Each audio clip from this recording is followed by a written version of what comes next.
Alauna pa nga lang na madaling araw ay bumangon na ako para magayos dahil meron nga kaming Mount Pinatubo day trip.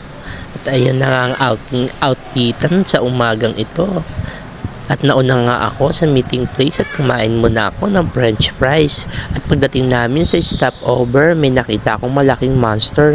Si Labubo, pinagkakaguluhan. At may nakakita nga sa akin kakilala ko at binigyan niya ako ng tinapay.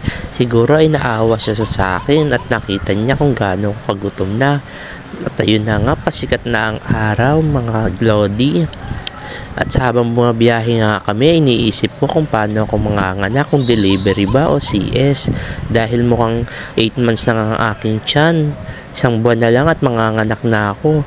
Kukunin niya kitang ninong at ninang Kayong mga nanonood dyan. Kaya bago ako manganak, kumain muna ako ng burger steak. Maya ulit!